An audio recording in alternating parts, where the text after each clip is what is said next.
A las afueras de Sao Paulo, en el municipio de Cotia, no sé si lo estoy diciendo bien, Cotia o Cotia, la vida suele transcurrir de una manera más tranquila. Sus calles, rodeadas de árboles y casas bajas, parecen lejos del bullicio del centro de la ciudad. Es una zona donde la gente va y viene sin mayores sobresaltos y donde los vecinos se conocen de vista.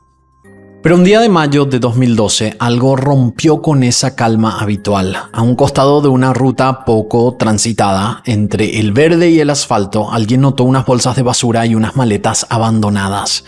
No era raro ver basura tirada, pero esta vez había algo diferente, algo que llamaba la atención por la forma en la que estaban acomodadas. La curiosidad pudo más y pronto la policía llegó al lugar. Lo que encontraron dentro de esas bolsas y maletas cambiaría el ritmo de Cotia y pondría a todos a hablar del misterioso hallazgo. Sin saber aún a quién pertenecían esos restos, los investigadores comenzaron a juntar las piezas, literalmente de un rompecabezas macabro. Dentro de las bolsas y maletas, los agentes hallaron varias partes de un cuerpo humano, cuidadosamente separadas y envueltas. Los cortes eran sorprendentemente limpios y precisos, como si quien los hubiera hecho supiera exactamente lo que hacía. Además, las partes estaban acomodadas de manera que parecían listas para ser transportadas sin dejar rastros evidentes, lo que aumentó aún más el misterio sobre quién podría estar detrás de semejante acto. Así comenzó una historia que sacudiría a Brasil y pondría bajo la lupa a una familia que hasta entonces parecía fuera de cualquier escándalo. ¿Quién era la persona detrás de ese hallazgo? ¿Qué había pasado realmente en ese rincón tranquilo de Cotia? Acompáñame a descubrir los secretos detrás del caso Matsunaga, uno de los crímenes más impactantes del año 2012.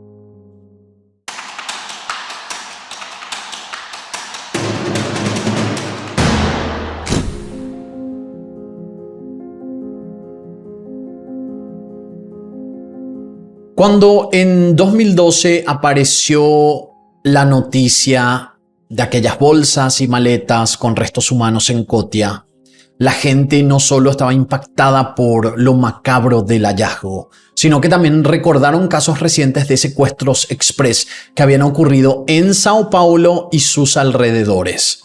Por ejemplo, ese mismo año el futbolista Jorge Valdivia y su esposa vivieron un secuestro express que tuvo mucha repercusión. Fueron retenidos por unas horas mientras circulaban por la ciudad hasta que lograron ser liberados. También estaba dando vueltas la historia de la llamada Banda de las Rubias, un grupo dedicado a secuestros express y robos a mujeres en barrios que antes parecían seguros, lo que aumentaba la sensación de inseguridad. Así que no era raro que la gente pensara, al enterarse del hallazgo en Cotia, que podría haberse tratado de un secuestro que terminó de forma fatal. Estas historias estaban muy presentes y ayudaron a alimentar esa primera hipótesis, antes de que la verdad empezara a salir a la luz. Los medios locales comenzaron a seguir el caso con atención, pero sin muchos detalles aún, lo que alimentaba más la curiosidad y los rumores. En las calles, la gente comentaba, preguntaba y trataba de imaginar qué historia se escondía detrás de ese macabro hallazgo. Cuando la policía llegó a ese costado de la ruta en Cotia, se encontraron con una escena que no era nada común. Sabían que tenían que actuar rápido y con mucho cuidado porque cada detalle podía ser clave para resolver el misterio. Primero, acordonaron la zona para que nadie más pudiera acercarse y contaminar las pruebas.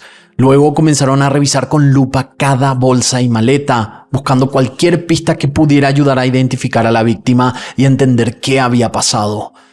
Los expertos forenses usaron técnicas especiales para detectar rastros de sangre que no se veían a simple vista y recogieron cabellos, fluidos y fragmentos óseos para analizarlos en el laboratorio.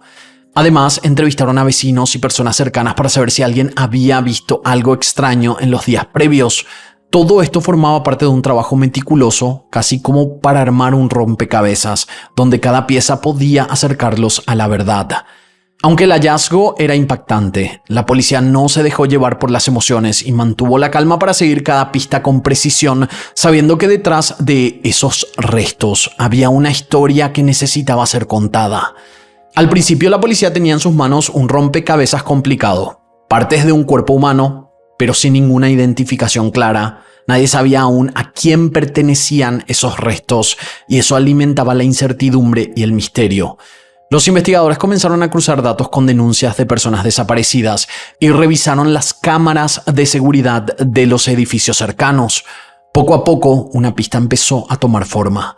La víctima parecía estar vinculada a una familia conocida en la zona, una familia con historia y presencia en la ciudad. Esta incertidumbre llevó a los investigadores a indagar más en esa familia, en sus vidas y los secretos que podrían explicar un desenlace tan trágico.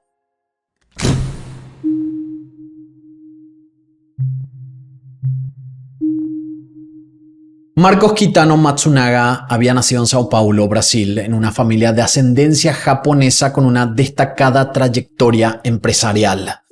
Su abuelo fue el fundador de Yoki, una reconocida empresa de alimentos, y Marcos heredó la dirección de la compañía tras estudiar administración de empresas. Era un hombre de vida acomodada, con gustos por la casa, el vino y los viajes de lujo, y se desempeñaba como director ejecutivo de Yoki, que había sido vendida recientemente a General Mills por una suma millonaria. Era el típico hombre exitoso, acostumbrado a un mundo de privilegios. En cambio, su esposa, Elise Matsunaga, nació en Chopinzinho, un pequeño pueblo en el interior del estado de Paraná. Su familia era pequeña, compuesta solo por ella y sus padres, hasta que, cuando tenía 3 años, su padre biológico se fue de la casa. Esto obligó prácticamente a su madre a mudarse a Brasilia para buscar trabajo y poder ocuparse de ella. Durante ese tiempo, que duró aproximadamente 7 años, Elise fue criada principalmente por su abuela y su tía, quienes se encargaron de ella hasta que su madre regresó al hogar familiar. Cuando Elise tenía 10 años, su madre volvió a la casa acompañada de un hombre nuevo, con quien luego tendría a la hermanastra de Elise. Esta nueva incorporación no fue bien recibida por todos. Aunque la llegada de una media hermana era algo que a Elise le gustaba, la convivencia con el padrastro se volvió un desafío, principalmente porque él no tuvo buenas intenciones con Elise, que era solo una niña. Con el tiempo, la convivencia con este hombre se volvió traumática para Elise y su media hermana, ya que el padrastro comenzó a abusar de ambas. Se documentó que incluso manipuló la casa para facilitar estos abusos, como por ejemplo modificar la puerta del baño para que no pudiera cerrarse y así poder espiar a Elise mientras se bañaba. El abuso comenzó cuando Elise tenía casi 15 años. Cuando la situación se volvió insostenible, Elise decidió huir de la casa. Siendo tan joven, no tenía claro a dónde ir, por lo que estuvo recorriendo la región durante aproximadamente 45 días. Durante ese tiempo, su madre y su tía la buscaron incansablemente sin saber lo que estaba pasando. Las autoridades de protección de menores también intervinieron. Aunque Elise proporcionó información falsa para evitar ser localizada, finalmente la encontraron y tras negarse a regresar con su madre y padrastro, quedó bajo el cuidado de su tía Roseli, con quien finalmente tuvo un refugio seguro y una relación de confianza. Al cumplir la mayoría de edad, Elise se mudó a Curitiba y siguió el consejo de su tía para estudiar una tecnicatura. Así estudió enfermería. Más adelante se trasladó a Sao Paulo, donde ejerció como dama de compañía para costearse los estudios de Derecho, carrera que le interesaba más que la enfermería. A diferencia de Marcos, cuya vida siempre estuvo marcada por privilegios y comodidades, la vida de Elise estuvo marcada por un pasado difícil y una lucha constante para salir adelante. Marcos y Elise se conocieron en 2004 a través de un sitio web para acompañantes, cuando él aún estaba casado y ella trabajaba bajo el nombre de Kelly. Desde el principio su relación fue clandestina y complicada. Marcos mantenía su matrimonio mientras iniciaba un vínculo con Elise, quien buscaba una vida diferente y más estable. Durante 5 años su relación se mantuvo oculta, marcada por encuentros discretos y la incertidumbre de un futuro juntos. Cuando Marcos finalmente se divorció, en 2009 comenzaron a vivir juntos y poco después se casaron. Compartían pasatiempos poco habituales como la caza deportiva y el interés por las armas que los unía en actividades fuera de lo cotidiano. Sin embargo, detrás de esa fachada, la relación estaba lejos de ser sencilla. Con el tiempo, las tensiones crecieron. El gran problema que tenía la pareja era que Elise, al tener la vida de dama de compañía, ganaba muy bien, pero al casarse con Marcos tuvo que dejar eso, que era lo que básicamente le daba una estabilidad e independencia a ella. Y de tener su propio dinero pasó a tener que depender de lo que ganaba su marido. Esto puede ser muy peligroso porque puede generar un desbalance de poder en la relación. Además, había otro tema. Marcos no le había dicho a su familia sobre su relación con Elise por todo el pasado que tenía ella encima. A él no le parecía bien presentarle a su familia a una mujer que había dedicado su vida a ser dama de compañía, porque eso era obvio que significaba que él había sido su cliente. Entonces lo mantuvo siempre muy por lo bajo y eso a Elise le generó también cierta desconfianza. Además, Elise sospechaba que ella no era la única mujer en la vida de Marcos a nivel romántico. Ella creía que él se hablaba con otras mujeres porque sabía sobre su pasado y también porque ellos se habían conocido de esa manera, cuando él tenía esposa y frecuentaba sus servicios. La desconfianza y los celos se convirtieron en constantes, al punto de que Elise llegó a confirmar que Marcos hablaba con otras mujeres. Ella lo habló con él y él prometió no hacerlo más. Poco tiempo después, Elise quedó embarazada y tuvo una hija con Marcos. La familia que había formado parecía estar yendo por un buen camino de nuevo. Pero Marcos empezó a mostrarse frío y distante, y Elise tenía la sensación de que él estaba engañando de nuevo. Los conflictos se hicieron frecuentes y el desgaste emocional aumentó, especialmente después del nacimiento de su hija. Para este entonces, la hija tenía solo 6 meses de nacida. O sea, imagínense que, de ser un esposo y padre de familia amoroso, empezó a mostrarse totalmente diferente a los pocos meses. Era como que ya no tenía tiempo para estar con ellas. Lo que parecía un matrimonio sólido comenzó a desmoronarse bajo la presión de la desconfianza y las peleas constantes.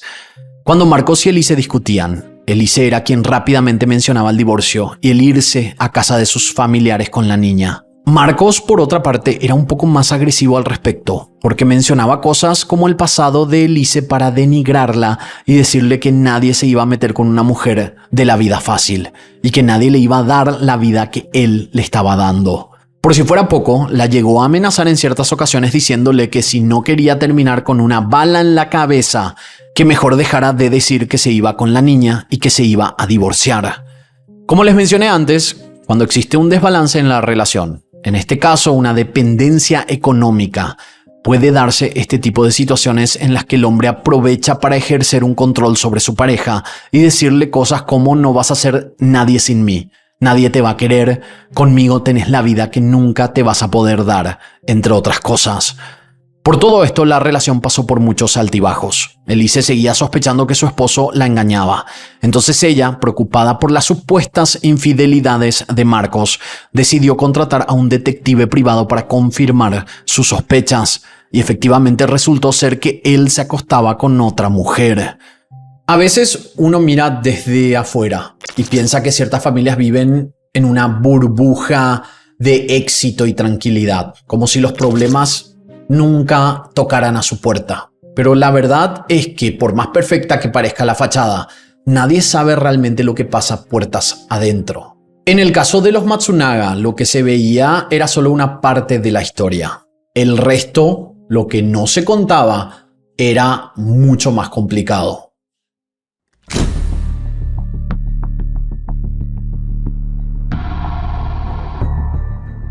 Mientras la historia de los Matsunaga salía a la luz y los chismes corrían de boca en boca, la policía empezó a revisar con lupa las cámaras de seguridad del edificio donde vivía la pareja. Al principio las imágenes mostraban a la niñera cumpliendo con su rutina normal, entrando y saliendo en el horario habitual. Enseguida quedó claro que no tenía nada que ver con el caso. Sin embargo, la atención se centró en los movimientos de Marcos. Las cámaras lo mostraban saliendo del ascensor, visiblemente enojado, al punto que en un momento le da una patada a la puerta del ascensor. Este detalle quedó grabado y circula en varios videos del caso. Después se va por un rato y vuelve al edificio trayendo pizzas en la mano. Lo llamativo es que tras ese regreso con las pizzas, Marcos ya no volvió a aparecer en las grabaciones saliendo del edificio. A partir de ese momento, la policía y los vecinos comenzaron a hacerse preguntas. Sabiendo que la pareja venía discutiendo mucho por las infidelidades de Marcos, hubo quienes pensaron que tal vez la pelea había llegado a mayores y que él, en un ataque de ira, le había hecho algo a Elise y después se había escapado. Durante un corto tiempo, esa fue una de las hipótesis que circularon. Pero la investigación empezó a tomar otro rumbo. Al seguir revisando las cámaras, hubo un giro clave. Se vio a Elise bajando sola varias veces, en distintos momentos y cargando maletas grandes. Por fuera parecía una rutina más, pero estos detalles, sumado a las compras recientes de bolsas de basura grandes, cinta adhesiva y un cuchillo de cocina, empezaron a encender todas las alarmas. Además, el análisis forense mostró que los cortes en el cuerpo eran precisos y que se había esperado a que la sangre coagulara antes de desmembrar el cuerpo. Cada elemento sumaba sospechas. En medio de todo esto, los familiares de Marcos no lograban comunicarse con él y, preocupados por su desaparición, se pusieron en contacto con Elise. Hay que recordar que la relación de Elise con la familia de su esposo nunca fue especialmente cercana, así que la inquietud era aún mayor. Para intentar calmar a todos y quizás ganar tiempo, Elise les mostró los videos y mensajes que había conseguido sobre una infidelidad de Marcos. Les contó que esa noche los había enfrentado, tuvieron una fuerte discusión y supuestamente él se fue de la casa y no volvió. Por un tiempo logró convencer a la familia y también hasta a algunos investigadores de que Marcos simplemente se había ido enojado después de la pelea. Pero mientras tanto, las cámaras y las evidencias decían otra cosa. Con todos estos movimientos y pistas nuevas, las miradas empezaron a fijarse cada vez más en Elise. La policía, que al principio pensaba en otras teorías, fue atando cabos. Las cámaras, los registros, las compras sospechosas. Todo empezó a apuntar en una sola dirección. Y la vieja hipótesis de un ataque impulsivo por parte de Marcos perdió fuerza enseguida. A medida que iban apareciendo más pruebas, la presión sobre Elise se hizo cada vez más fuerte. Llegó un punto en el que ya no quedaban escapatorias. Entonces, la investigación dio un giro y Elise decidió romper el silencio. Aceptó contar todo lo que pasó aquella noche del 19 de mayo del año 2012. Así fue como empezaron a reconstruir paso a paso la verdadera historia detrás de una noche que para cualquiera que mira desde afuera no parecería nada fuera de lo común, pero que en realidad fue el comienzo de una de las tragedias más impactantes que recuerde Brasil.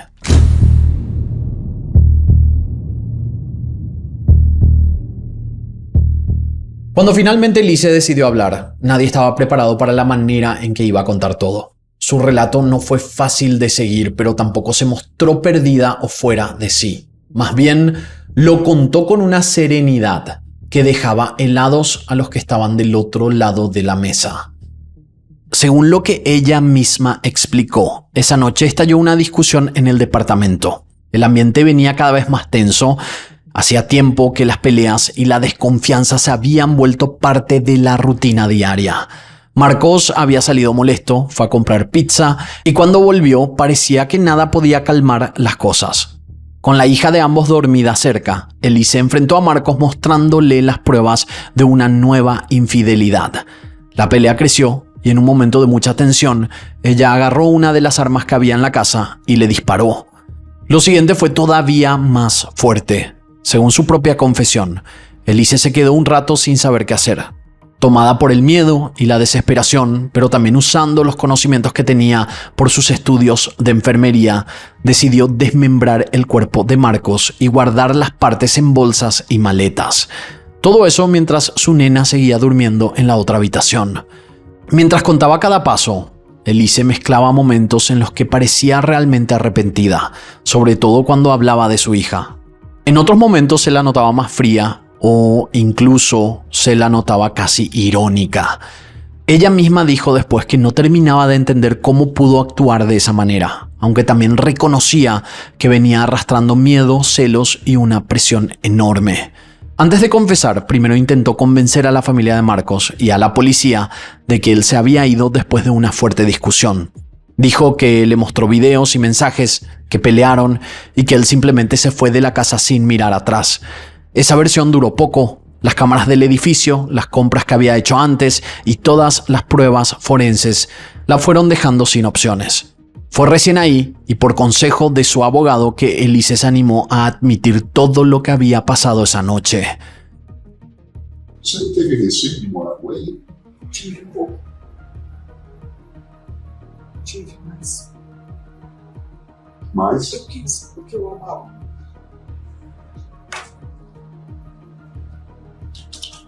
Ele falou Ele falou que me amava muito e que não era pra eu ter medo. Después de ese relato, el caso dejó de ser un misterio para terminar de volverse un escándalo nacional. No solo por lo brutal del crimen, sino por la manera en que una familia que desde afuera parecía perfecta, escondía una historia mucho más oscura y enredada de lo que nadie podía imaginar.